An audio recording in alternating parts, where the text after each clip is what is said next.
네, 안녕하세요. 체스입니다. 10월 21일 목요일 국내 증시 어떤 식으로 흘러가고 또 어떤 종목 눈여겨봐야 될지 간단하게 체크해보죠.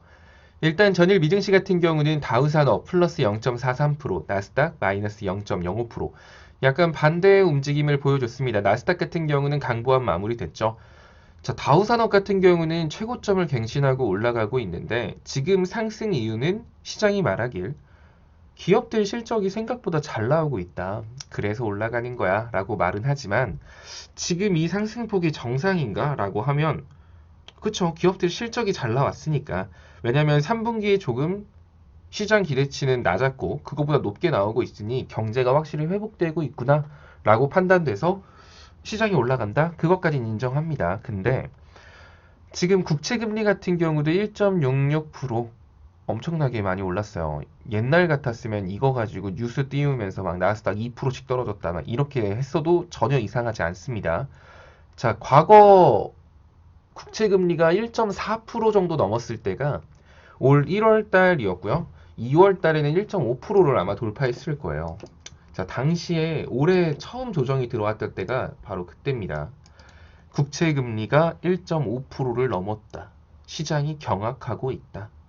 그런데 지금은 1.7%를 향해 달려가고 있는데 그 어떠한 뉴스 한 줄 나오고 있지 않죠. 왜 그럴까요? 음, 국채 금리가 상승한다라는 건 어찌 보면 안전자산의 수익률이 높아진다라는 의미입니다. 안전자산의 수익률이 높아지면 굳이 위험한 주식을 할 필요가 없어요. 어, 그런데 이렇게 계속 실적 들먹이면서 올라간다? 이게 정상적인 상승인가? 라고 하면 자꾸 의문이 듭니다. 실정 시즌 끝나고 나면 자 이제 여러분들 제가 3분기 성적표 쫙 봤더니 잘하셨어요. 다들 수고하셨습니다. 라고 한 다음엔 뭐가 있죠? 없습니다. 만약에 지금 이렇게 실적 가지고 올라가면서 제가 누누이 말했던 국제 유가가 하락을 하면 자 국제 유가가 하락을 한다. 그러니까 지금 생산 단가가 높았던 이유가 원자재라던가 유가가 급등을 해서 높았는데 이제 물건 만드는데 가격이 싸졌어요. 그러니까 공급 가격도 싸집니다. 인플레이션이 줄어들고 있네요. 시장이 막 걱정했던 막 물가 상승률이 유가의 하락으로 인해서 잡히고 있어요. 이제 그러면 시장 경제도 회복되고 있고 인플레이션도 잡히고 있는 만큼 앞으로 경제는 좋아질 거예요. 이런 식으로 해석할 수 있다라고 하면 지금 상승폭이 좀 이해가 가거든요. 근데 국제 유가가 계속 올라가고 있어요. 그러면 이제 계속 인플레이션에 대한 우려는 심화될 겁니다. 과거 금리 인상 얘기가 나온 거는 첫 번째로는 국채 금리가 올라갔을 때 금리 인상 얘기 나왔고요. 두 번째로는 인플레이션 심화된다 할 때 금리 인상 얘기 나오고 있죠. 지금 딱 그 두 가지의 다 조건에 부합해요. 국채 금리도 올라가고 있고 인플레이션도 심화되어 가고 있고. 그러니까 지금 시장은 언제 빠져도 이상하지 않은 시장이라는 거를 인지하시라는 의미입니다. 지금 올라가는 거 어디까지 올라갈지 모르겠어요. 뭐 더 갈 수도 있겠죠. 하지만 언제 무너져도 진짜 당장 내일부터 무너져도 이상하지 않은 시장이라는 거. 나스닥 같은 경우도 과거에 하방에 갭자리 두고 이렇게 잘 올라갔습니다. 이게 8월 달 말이었죠. 근데 무너질 때는 순식간이었습니다. 지금 이 8월 달 말과 지금의 차트를 비교해 보면 그리 크게 다르지 않다라는 걸 확인할 수 있을 거예요. 그러니까 지금 올라가는 거에 너무 긍정적으로 보실 필요는 없을 것 같아요. 그렇다고 해서 지금 여러분들한테 현금 비중 100%를 만들어 놓으세요. 이제 당장 내일 빠집니다. 이렇게 말하는 건 아니에요. 우리는 대응할 수 있는 현금만 가지고 투자를 하면 됩니다. 그 외줄다리 건너듯이 지금 그런 느낌이긴 한데 그렇다고 지금 현금 100%다 들고 있는데 만약에 시장 저 세상 끝까지 올라가면 얼마나 배 아파요. 그러니까 최악의 상황이 나왔을 때 대응하기 위해서는 지금 여러분들이 계속 기억해야 될 거는 어제보다 오늘 여러분 계좌에 현금이 많아야 돼요. 그것만 기억하시면 돼요. 종목을 사더라도 평소에 여러분들이 30만 원, 100만 원, 200만 원 샀다면 지금은 20만 원, 70만 원, 150만 원 이런 식으로 평소보다 매수하는 금액을 조금 줄여놓고 그 남은 금액은 킵해 두는 거예요. 갑자기 시장이 무너졌을 때 그 돈으로 추매라도 할 수 있게. 시장이 폭락하면 대부분의 종목은 빠져요. 대부분의 종목이 빠진다라는 건 좋은 종목도 따라서 빠질 가능성이 높다라는 겁니다. 정말 가치 있는 종목들. 뭐 뉴스 갖고 변동성 큰 그런 종목들 말고요. 그러니까 시장이 빠지더라도 그런 식으로 내가 현금 비중을 좀 늘려놨다라고 하면 가치 있는 종목들에 추매를 한다던가 새로운 신규 진입을 할 수 있는 만큼 지금 시장 그런 식으로 대응하시면 될 것 같아요. 자, 코스피 지수 같은 경우도 좀 보면은 어제 241선 맞고 밀렸어요. 저항 구간을 두드러 맞고 밀렸는데 사실 이 지지선이 원래 굉장히 단단한 지지선이었거든요. 241선을 코스피는 그 코로나 시절 이후로 만난 적이 없었어요. 그럼 인간적으로 기술적 반등 한 번은 241선에서 나왔어요. 정상인데 이 자리를 개파락으로 내려갔단 말이에요. 그렇기 때문에 지금 이 자리도 뚫는 게 뭐 엄청나게 어려운 일은 아닐 거예요. 이 자리 뚫으면 그 다음에는 이제 위에 갭자리 3100이죠. 제가 여러분들한테 지수의 단기 목표가는 3100, 그 이상까지는 사실 잘 모르겠다. 여기까지만 보자라고 말을 했는데 이제 이 자리를 뚫기 위해서는 일단 241선을 공략해야겠죠. 근데 미증시가 올라가긴 했어도 여길 뚫을 수 있을까? 자꾸 이런 생각이 듭니다. 시초에만 약간 미증시 따라가는 모양새를 보여주고 그 다음부터는 또 중국 증시의 영향을 받는 게 국내 증시의 시장이다 보니 또 국내 증시의 메인 이슈가 없어요. 메인 섹터, 시장 지수를 견인할 만한 섹터가 없습니다. 여러분들이 종목을 봐도 알겠지만 뭔가 막 주도해가지고 막 다 가자 막 이런 게 없음. 대부분 다 뉴스 하나 뜨면 막 발작 일으키고 죽고 요런 얘들이 태반이죠. 그런 관점에서 봤을 때 241선 여기 구간을 오면 그때마다 여러분들은 현금을 계속 늘려야 가야 된다라고 생각을 합니다. 그렇게 대응하시면 될 것 같아요. 사실 오늘 오르냐 떨어지냐 미증시의 영향을 받아서 오를 수는 있겠지만 그 상승폭이 엄청 단단한 상승폭이 아니라서 그냥 톡 건드리면 무너집니다. 그거 이제 종목들 좀 한번 보면은 어저께 제가 여러분들한테 방에서 관심 종목으로 비덴트를 말씀을 드렸어요. 시초에. 근데 날라가 버렸죠. 아이고 배야 했던 거 기억하실 거예요. 자, 비덴트 같은 경우는 일단은 위에 갭자리를 만들고 있어요.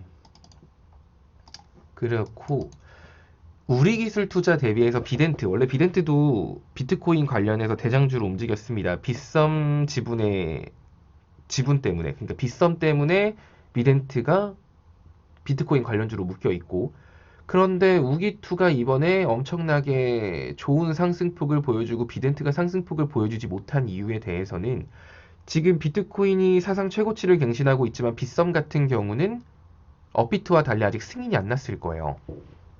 그래서 이제 그 승인이 안 났기 때문에 비덴트의 발목을 잡고 있는 겁니다. 이거 승인만 난다라고 하면 앞전에 받지 못했던 시세를 비덴트가 받을 가능성이 매우 높겠죠. 우기투에서 많은 돈이 이동할 가능성이 높다라는 거예요.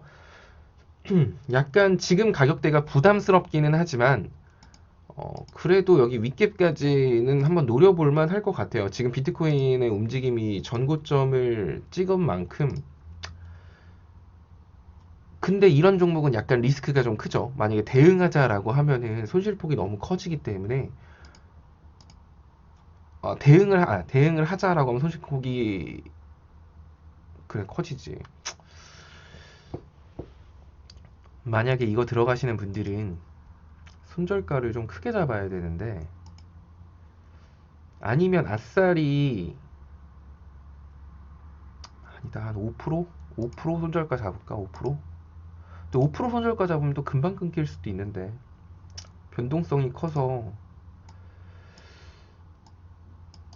10,000원까지 나눠서 잡으면은 손실이 만원 여기서 한번 만원에서 한번 이렇게 잡으면 손실이 마이너스 한 7% 되는데 거기서 기술적 반등 한번 고민되네요. 계속 지금 비덴트가 눈에 밟히는데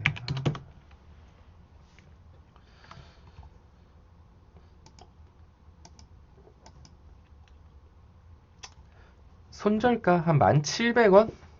1,600원? 정도 잡고 투자하셔도 될 것 같습니다. 물론 이거 변동성 굉장히 커요. 그러니까 바쁘신 분들은 이런 거 신경 쓰지 마시고 목표가도 제가 잡아드리기 힘듭니다. 장중에 제가 말씀드릴 거예요. 만약에 매매를 하시는 분들도 계실 거기 때문에 그렇게 해서 비덴트 보시면 될 것 같아요. 오늘 같은 경우는. 자, 그리고 내일이죠. 오늘 오후죠. 오늘 오후에 누리호 쏩니다. 그 항공 우주 관련주들.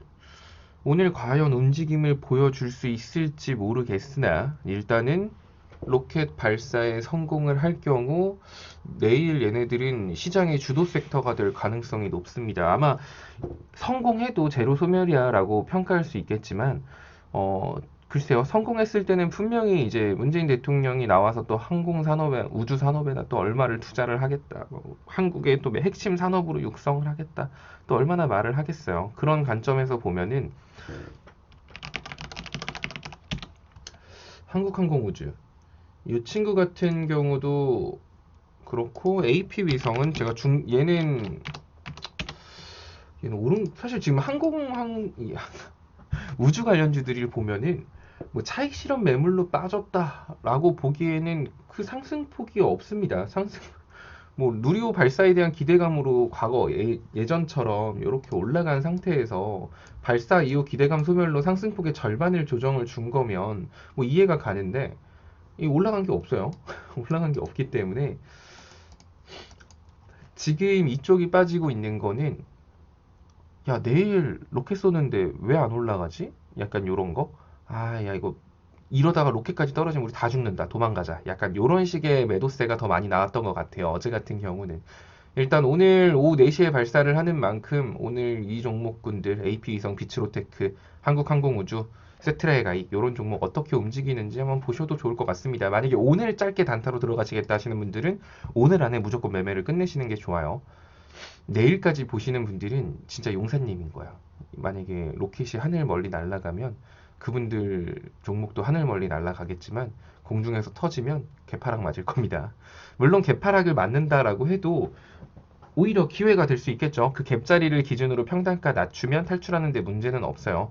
왜냐면 지금 AP위성이나 한국항공우주나 그 비츠로테크 이런 회사들이 나쁜 회사가 아니기 때문에 다른 테마랑 묶여서라도 만약에 내일 누리호 떨어져서 갭자리 만든다라고 해도 그 갭자리는 충분히 메꿀 수 있다라고 보고 있습니다.